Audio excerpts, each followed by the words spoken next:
Ayan. Coffee is live. Ay, video na naman siya. Hi, hello mga kalawit. Today it's part 2 of our solo charm travel. Ang inyong turistang guro dito sa Melbourne, Australia. At nandito tayo ngayon sa Flinders Street Station. Dahil wala pa ang aking mga kaibigan na imimit. Ayan, check muna tayo dito sa surroundings. And chinek ko yung Google, malapit lang pala sila ang DFO. So nilakad ko na kasi alam ko namang hindi ako pagpapawisan dito. Nakasara ang aking mga pores. Kaya lakad-lakad lang tayo dito guys. And ayun, ang lugar nila malinis, maayos, tahimik, walang mga chismosa, walang mga vendors. Bawal yan dito. Kaya may mga pulis dyan nag-aaligid palagi. Dito dumaan tayo dito papuntang DFO. Ayan, maganda ang kanilang scenery, diba? At ang mga architectural design, ng mga buildings, hindi tinipid. Lahat ng projects talaga bongga dito, mga infrastructure na hindi ninakaw, char. Ay, hindi kinorap.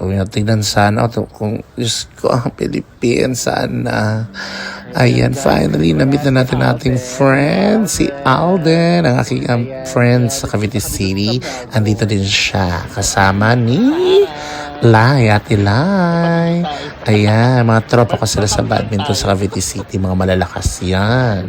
Ayan, dito kami nagwaliw sa DFO South Wharf dito sa Melbourne. Ito yung mga outlet ng mga international na mga brand ng mga damit, sapatos, at iba't iba.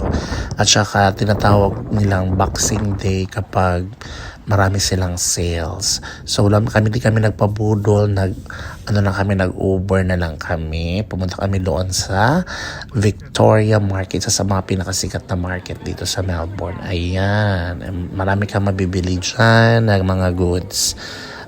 Lahat, vegetables, kung anong gusto mo, mga damit, meron din dyan.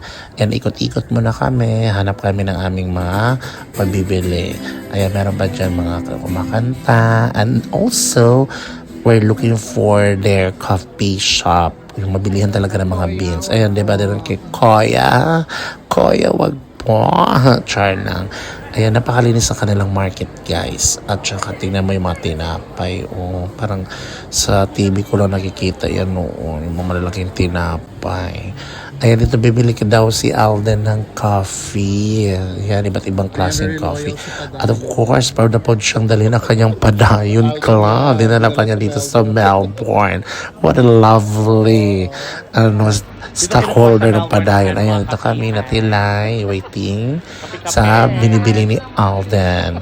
Then after that, yan, kape-kape kami. Ayan, after that, ayan, may mga kape sila. Di ako muna nagkape. Lumipat kami sa isang coffee shop kasi dito sa Melbourne masasarap talaga yung mga coffee nila. Bumili ako ng tilapay. Binili ko yung croissant. Yan kay Alden. Sa akin naman yung croissant. At saka kay Katilay. A little shop. Ito lang yung mga memories namin after kasi lobat na ako.